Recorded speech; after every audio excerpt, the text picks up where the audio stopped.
The silver ship moved quietly through space, its hull shining like a mirror in the starlight. Captain Zethkari stood on the bridge, looking at the blue and green planet that filled the main screen. His forearms moved smoothly as he worked the controls, while his large purple eyes studied the world below them. "This is the third planet from their star," said Dr. Yelani, reading from her scanner. She was tall and thin, with silver skin that seemed to glow in the soft light of the ship. "The readings show many different forms of life, more than we have seen on most worlds." Zethkari nodded. His people, the Vorthak, had been exploring space for thousands of years. They had found many worlds with life, but this one seemed special. The colors were bright and rich. Green lands covered much of the surface, and blue water filled the spaces between them. "What about smart life?" asked Grunt Leader Thox from his station. He was huge, even sitting down. His thick gray skin looked like stone, and his voice sounded like rocks falling. But his people were gentle, despite how they looked. They had not fought a war in over 10,000 years. Dr. Yelani looked at her instruments again. "There are signs of one species that might be developing intelligence. They are bipedal mammals. They walk on two legs like some of us do. Our scans show they have started using simple tools and growing food." Navigator Wisp made a sound like wind chimes. The crystalline being was beautiful to look at, with light moving through their clear body like water. "How wonderful," Wisp said in their musical voice. "A young species taking their first steps toward the stars." Captain Zethkari had seen many young species before. Most were peaceful, like the races that made up the Galactic Council. They developed slowly, learning to live in harmony with their worlds before reaching for space. It was the natural way of things. "We will follow standard protocol," he decided. "Set up a hidden observation post. We will watch them from a distance and learn about their nature. If they prove to be peaceful and ready, we may make contact in a few hundred years." The ship called Harmony's Edge had a crew of 12 beings from 6 different worlds. All of them were scientists or explorers. None of them carried weapons because in their experience no intelligent species was truly dangerous. Wars were things of the distant past, stories told to children about the dark times before civilization. Dr. Yelani was excited as she prepared her equipment. She had studied life on 47 different worlds, but she had never seen anything like this planet. The variety of species was amazing. Large creatures lived alongside small ones.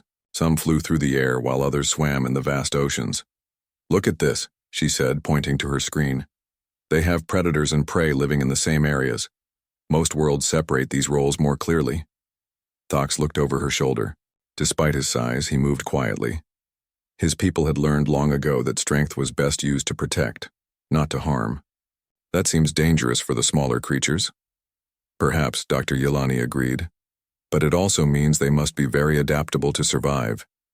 The intelligent species lives right alongside some of these predators." The ship took position behind the planet's single moon.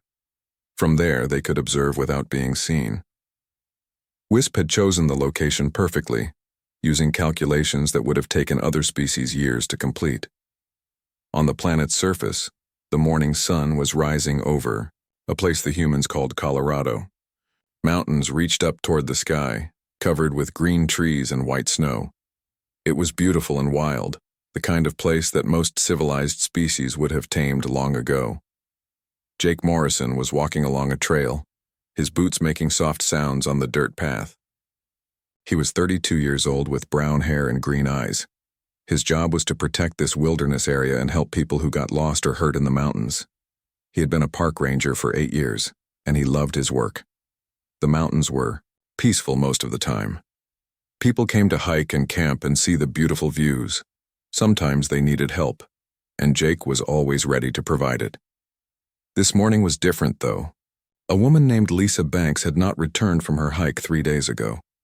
Her family was worried, and Jake was part of the team searching for her. He knew these mountains well, but they could be dangerous for people who were not careful. Far above, the alien observers watched Jake through their instruments. To them, he looked small and weak. Their scans showed he had no natural weapons like claws or fangs. His skin was soft and would not stop most attacks. He moved on only 2 legs, which seemed unstable compared to creatures with 4 or more. Interesting, Dr. Yelani noted. This specimen shows no fear responses to its environment. Most prey species would be much more alert in territory shared with large predators. Jake was indeed calm as he walked. He had learned to read the signs of the forest. He knew which sounds meant danger and which ones were normal. Birds sang in the trees above him. A squirrel ran across the path ahead of him. Everything seemed peaceful, but Jake's trained eyes noticed things the aliens could not understand. He saw scratches on tree bark that told him a large bear had passed this way recently. He found tracks in the soft earth near a stream. The signs told a story that made him more careful, though he did not look afraid. The aliens recorded everything. They noted how Jake moved through the forest with purpose, following a trail they could not see. Their instruments detected his steady heartbeat and calm breathing. He was clearly not afraid, which puzzled them. Perhaps their species has not learned proper fear responses yet, suggested Wisp. Young civilizations sometimes lack the wisdom to avoid danger. Captain Zethkari was not so sure. Something about the humans' behavior reminded him of old stories his grandfather had told him. Stories from the time before his people became civilized, when they still had to hunt for food and fight to survive. Jake stopped near a stream and knelt down to examine the ground more closely. There were signs here that troubled him. Torn fabric caught on a branch, dark stains on the rocks that could be blood, and everywhere the tracks of a very large bear. He pulled out a small device and spoke into it. "Base, this is Jake. I found signs of the missing hiker at location 77 Alpha.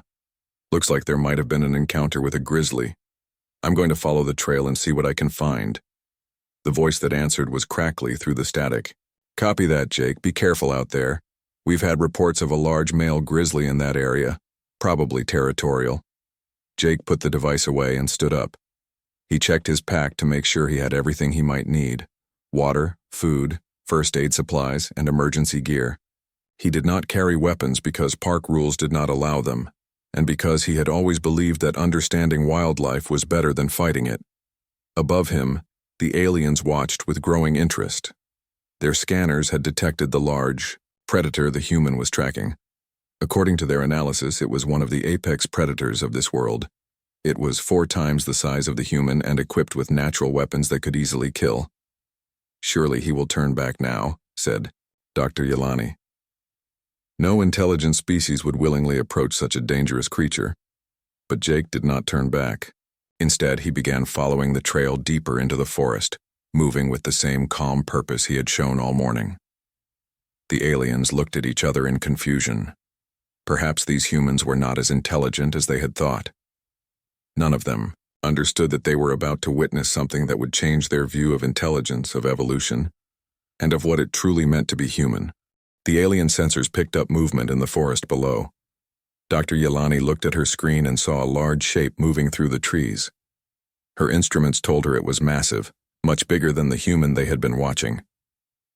"Captain," she called out, "we have detected the apex predator. It is moving toward the human's location." Zethkari moved to her station and looked at the readings. The creature was enormous compared to Jake.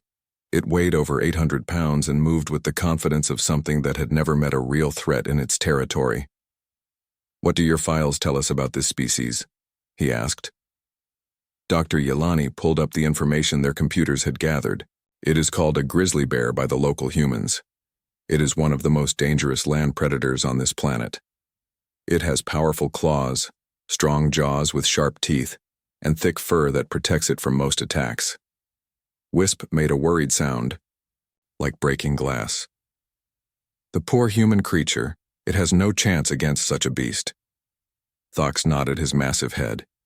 Even though his people were strong, they had learned long ago that the biggest and strongest did not always win. But looking at the size difference between the human and the bear, he could not see how this would end well for Jake. "Should we intervene?" asked Navigator Wisp. "Our weapons could stun the predator from here." Captain Zethkari thought about it.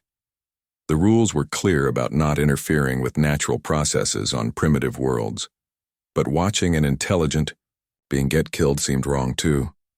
We will observe, he decided. If the human shows true intelligence, he will retreat when he sees the danger. We will only act if he becomes trapped with no way to escape. Down in the forest, Jake was following the trail left by Lisa and the bear. The signs were getting fresher, which meant he was getting closer. He could smell something in the air now, a wild scent that made his body tense up even though his mind stayed calm. He had dealt with bears before, but usually from a distance. Most of the time, bears avoided humans. They were smart enough to know that people meant trouble. But this one seemed different. The tracks showed it was a big male, probably old enough to be confident and territorial. Jake found Lisa's backpack, near a fallen log. It was torn open and her food was scattered on the ground. There was blood on some of the torn fabric, but not as much as there would be if she had been killed. That gave him hope that she might still be alive. The aliens watched, as Jake examined the torn backpack.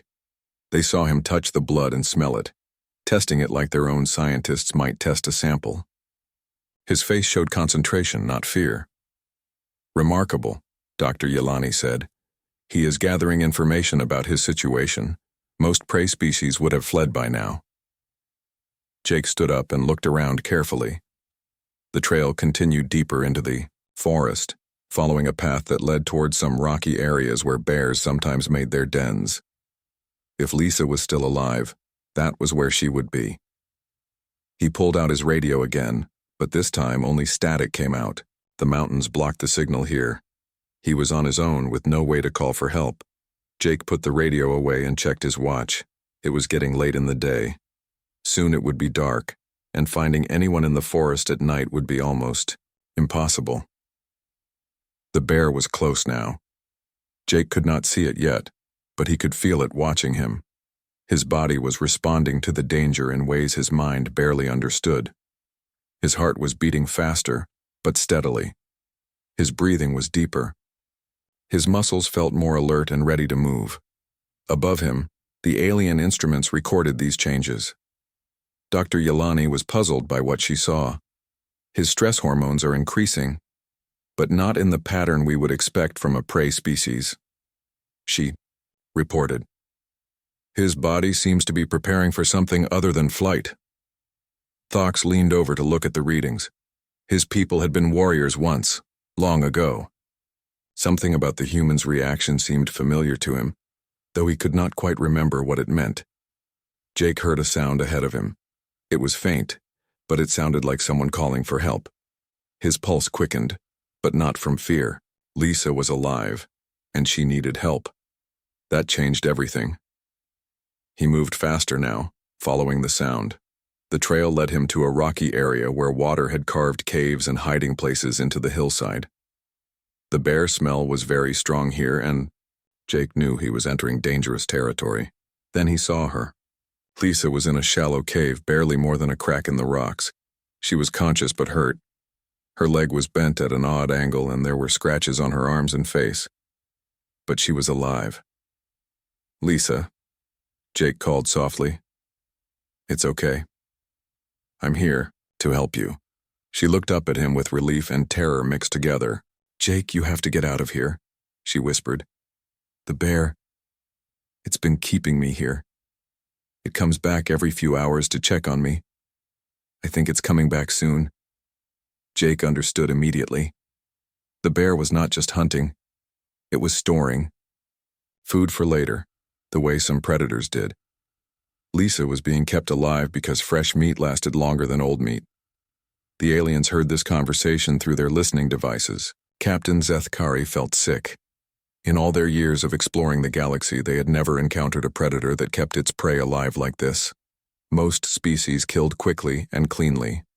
This is barbaric, Wisp said, their voice shaking. How can evolution create such cruelty? Dr. Yelani was recording everything, but she too felt disturbed by what they were seeing. Perhaps this is why so few species develop intelligence on worlds like this. The environment is too harsh. Jake was looking at Lisa's injuries and thinking fast. Her leg was broken, which meant she could not walk out on her own. He would have to carry her. But that would be slow and difficult. And if the bear came back while they were trying to escape, they would both be trapped. As if summoned by his thoughts, Jake heard heavy footsteps coming through the forest. Something big was moving toward them, breaking branches and breathing heavily. The bear was returning to its den. Jake's body reacted before his mind could catch up. Every muscle tensed. His vision became sharper and more focused. His hearing picked up every sound. Ancient instincts that his species had not used for thousands of years suddenly came alive in his blood. The aliens watched in fascination as Jake's body chemistry changed completely. Adrenaline flooded his system, but instead of making him panic, it seemed to make him more focused and alert. "Incredible," breathed Dr. Yelani. "His body is adapting for combat, not flight." The bear appeared at the mouth of the cave.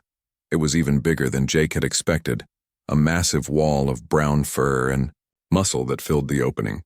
Its small eyes looked at Jake with intelligence and anger. This was its territory, its food, and Jake was trespassing. Jake did not run. He could not run, not with Lisa trapped behind him.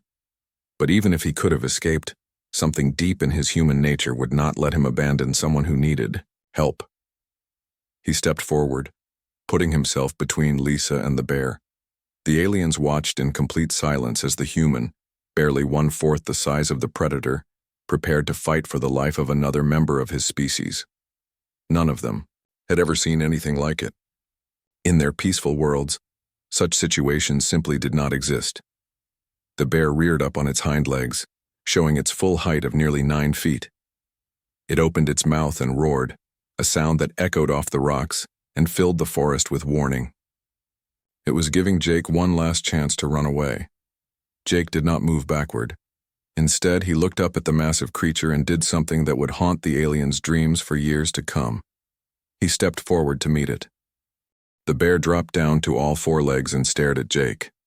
Its massive head was level with Jake's chest, and its breath came out in hot puffs that Jake could feel on his face.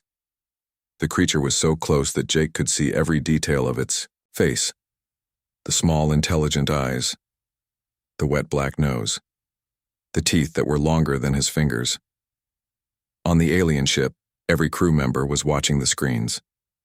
Dr. Yelani's instruments showed that Jake's heart rate was actually slowing down, instead of speeding up.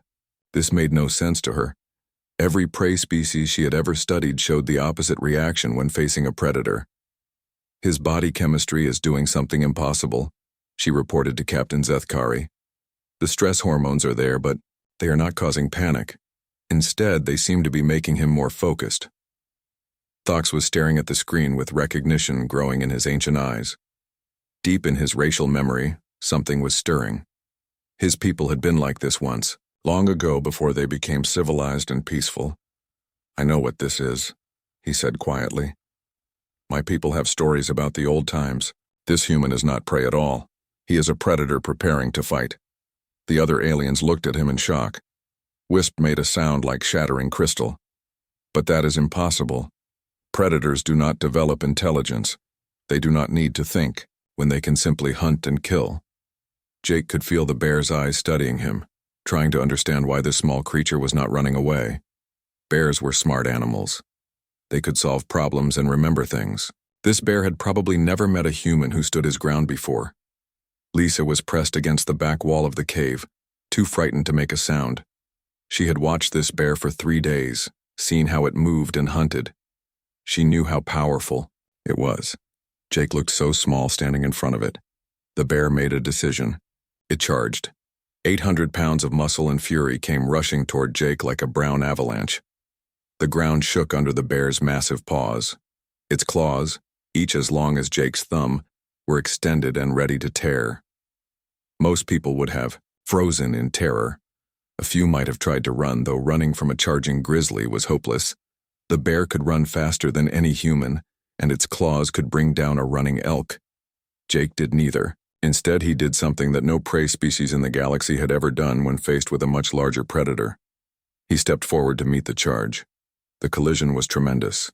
The bear's massive paw swept toward Jake's head with enough force to break his neck. But Jake was not where the bear expected him to be. At the last second, he ducked under the sweeping claws and grabbed hold of the bear's thick fur.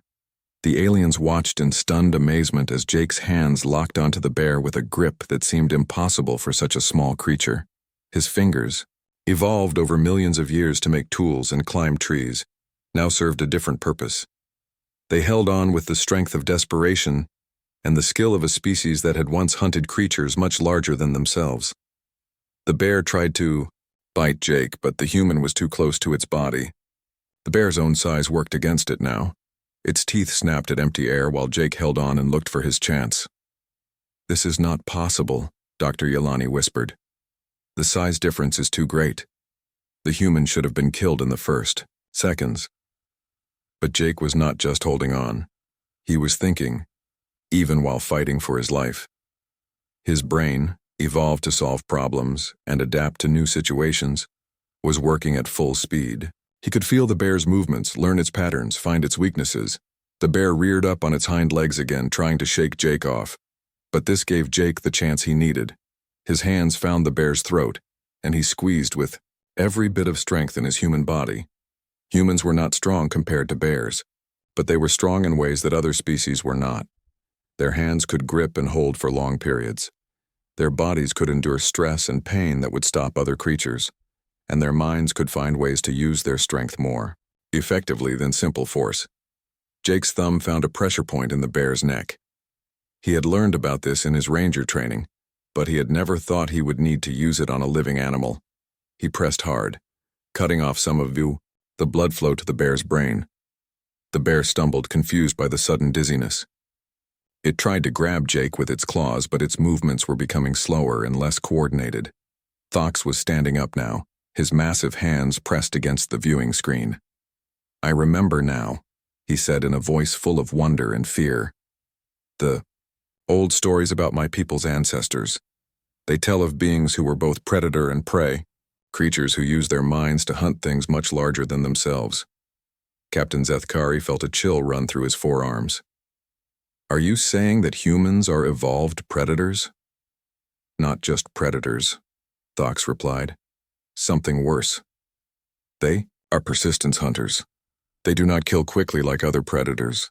They wear their prey down over time, using intelligence and endurance instead of size and strength." On the planet's surface, the fight continued. The bear was getting tired, but it was still far from defeated. It fell back to all four legs and tried to roll over, hoping to crush Jake underneath its massive weight. Jake saw the danger and let go just in time. He rolled away as the bear's body hit the ground where he had been standing. But instead of trying to escape, he immediately grabbed the bear again, this time from a different angle.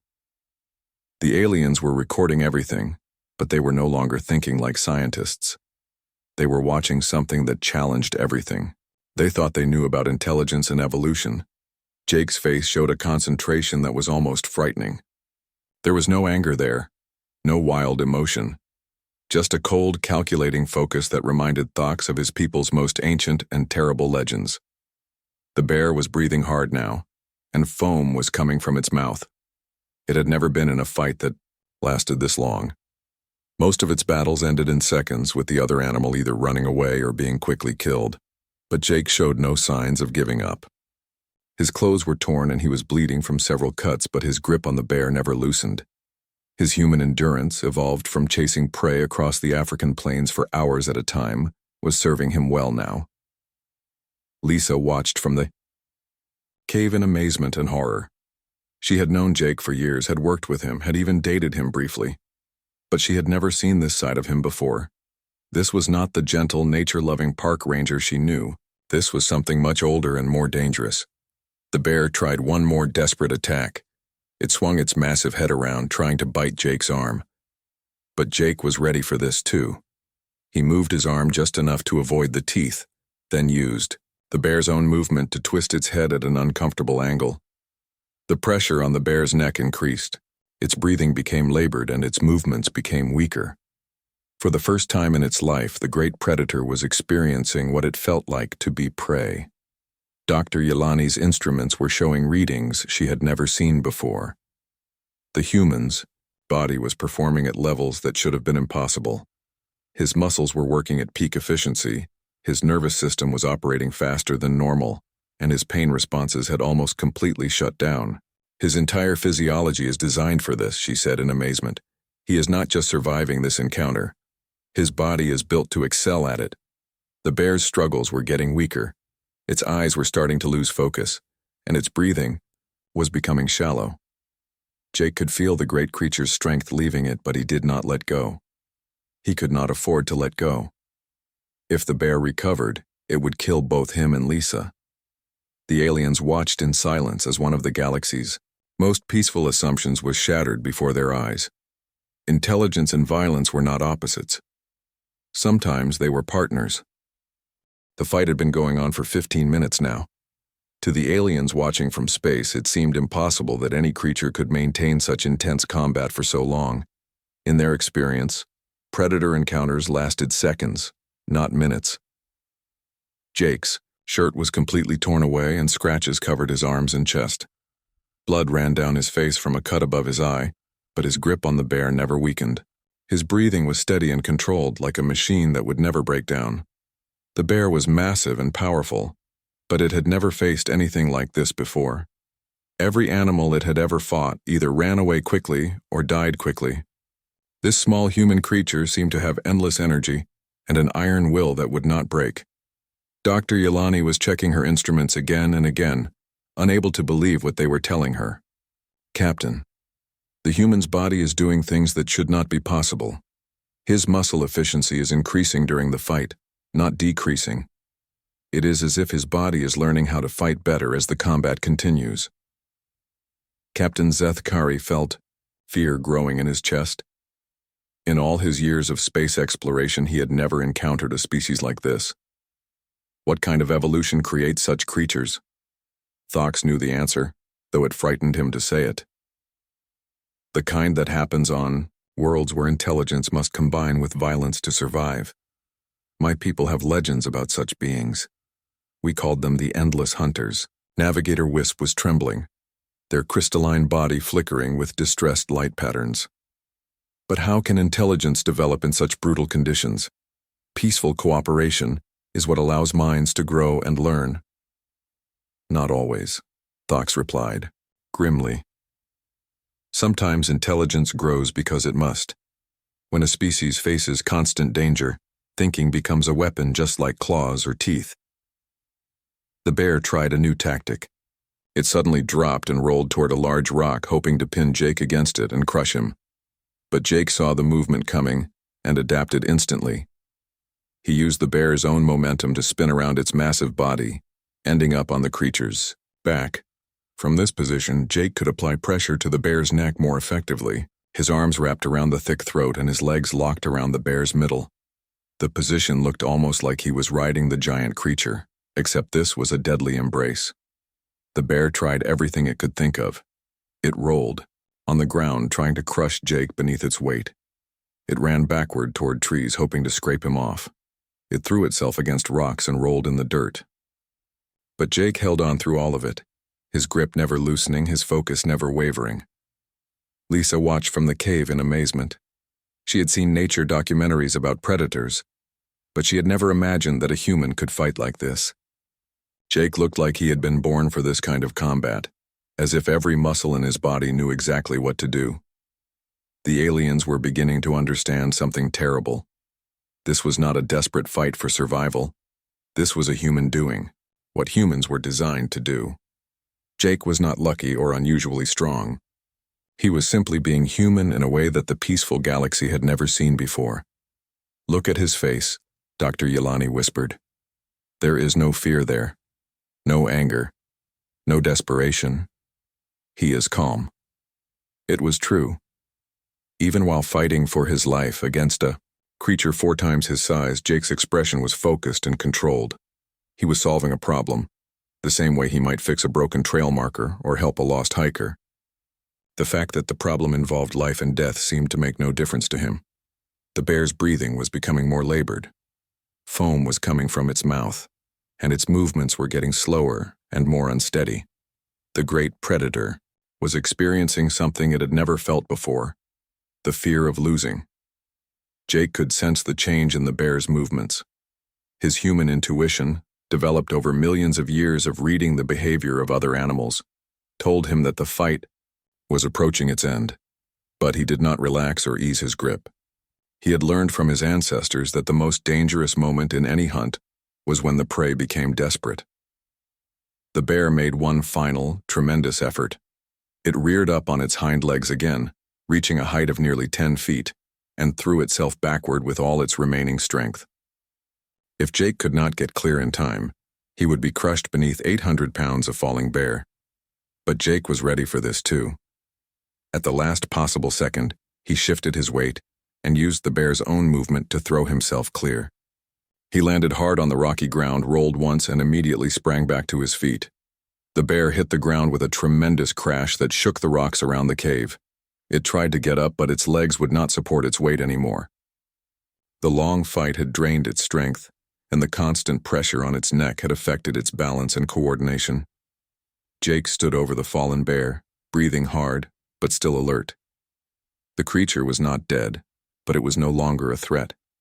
Its eyes were glazed and unfocused, and its massive chest rose and fell with labored breathing.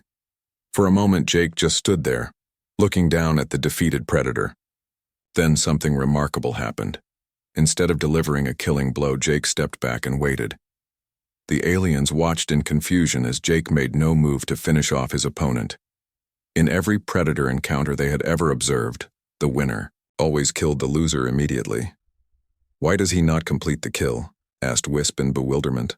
Thox understood, and the realization filled him with even more fear than the fight itself had. "Because he does not need to," he said quietly. "The human has proven his dominance. The bear is no longer a threat. He only kills when he must." This was perhaps the most frightening thing the aliens had witnessed yet. A predator that could choose not to kill was more dangerous than one that killed everything it met. It meant the species had developed judgment, restraint, and strategic thinking even in the heat of combat. Jake walked slowly to the cave entrance, his eyes never leaving the bear. "Lisa," he called softly. "It's over. Can you move at all?" Lisa tried to stand but immediately fell back down. Her broken leg would not support her weight. "I don't think so," she said, tears of relief streaming down her face. "Jake, what you just did. How did you—" "Training," Jake replied, though he knew that was not really the complete answer. Something deeper had taken over during the fight, something that had been sleeping in his human genes for thousands of years. "We need to get you out of here before that bear recovers." He knelt down beside Lisa and carefully examined her injuries.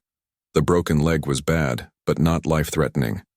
The cuts and scratches were shallow. She would live if he could get her to safety. Jake looked around the cave and found some pieces of wood that he could use to make a splint for Lisa's leg. His hands, which had been gripping the bear's throat with deadly force just minutes before, now worked gently and carefully to bind her injury. The aliens recorded this too, amazed by how quickly the human could switch from violence to compassion. Dr. Yelani's instruments showed that Jake's body chemistry was already returning to normal levels, as if the fight had never happened. "Incredible," she murmured. "He can turn his aggressive responses on and off at will. Most predators remain agitated for hours after a kill."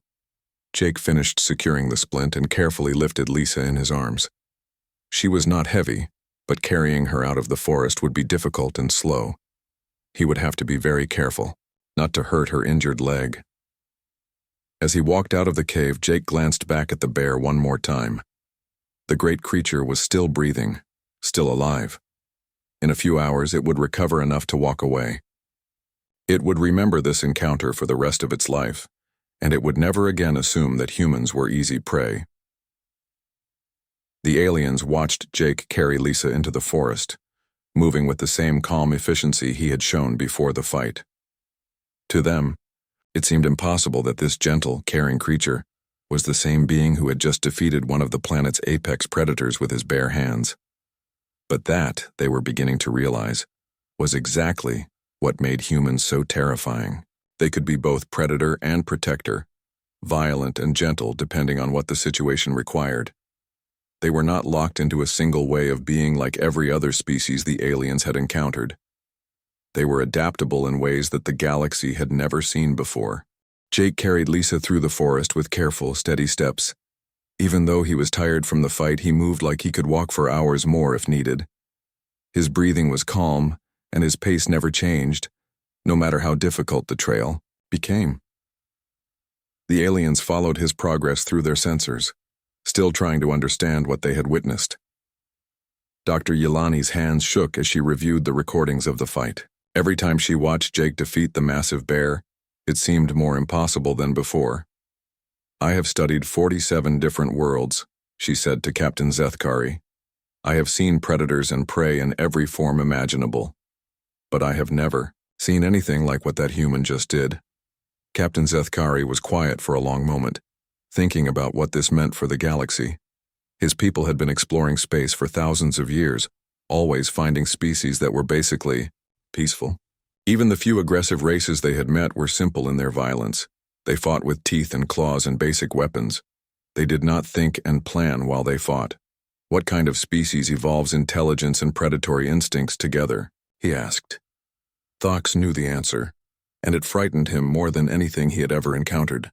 A species that lives on a world where thinking creatures must also be killing creatures to survive, where intelligence is not enough by itself.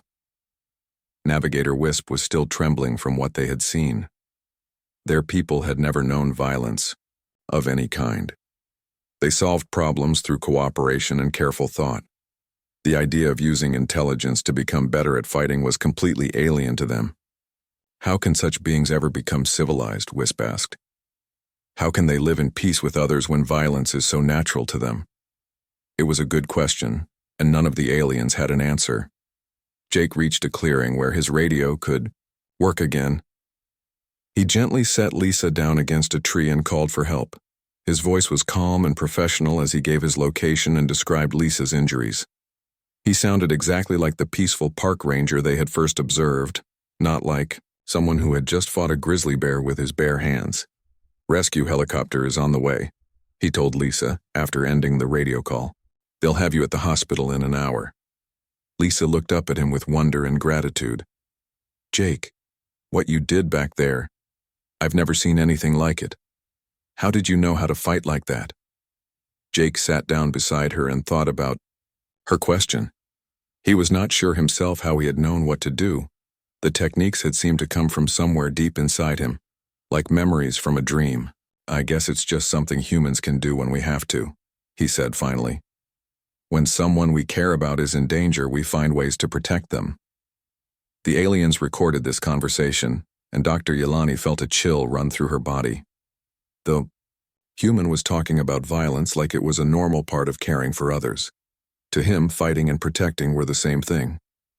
"Captain," she said urgently, "we need to review our files on this species immediately. If this level of capability is normal for them, then everything we thought we knew about their development is wrong." Captain Zethkari ordered the computer to display all the information they had gathered about humans.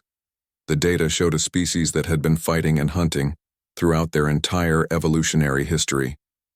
They had not developed intelligence despite violence. They had developed intelligence because of violence. "Look at this," Dr. Yelani pointed to a section of the report. "Their planet has more dangerous predators than any world we have studied. Yet instead of hiding from them or avoiding them, these humans learned to hunt them. They killed creatures much larger than themselves using only primitive tools and teamwork." Thox was reading another part of the file. "It says here that they drove dozens of large predator species to extinction, not by accident but on purpose. They eliminated anything that threatened them." The aliens looked at each other in growing horror. Every peaceful species in the galaxy had evolved by learning to coexist with their environment. Humans had evolved by conquering their environment completely. Navigator Wisp asked the question that all of them were thinking. "What happens when beings like this develop space travel?" Captain Zethkari pulled up another screen that showed the current technological level of humanity. What he saw made his blood turn cold. The species that could tear apart apex predators with their bare hands was already building rockets and computers. They had learned to split the atom and were beginning to reach for the stars. According to our projections, they will achieve interstellar travel within the next 50 to 100 years, he said quietly. The bridge fell completely silent. Every alien on the ship was imagining the same thing. These violent, intelligent predators spreading across the galaxy, bringing their capacity for both creation and destruction to every world they encountered. Down on the planet, the rescue helicopter was approaching. Jake stood up and waved to guide it to the clearing. As the aircraft landed, 2 medics jumped out and ran toward Lisa with their equipment. Jake stepped back and let the medical team take over. He answered their questions about Lisa's condition and how she had been injured. But he said nothing about his fight with the bear. To him, that was not important. What mattered was that Lisa was safe now. The aliens watched Jake help load Lisa into the helicopter. His gentle hands, the same hands that had choked a grizzly bear into submission, now carefully supported her injured leg as they moved her onto the stretcher. He shows no signs of trauma from the encounter, Dr. Yelani observed. Most species would be deeply affected by such a violent experience, but he seems completely normal. That was perhaps the most frightening observation of all.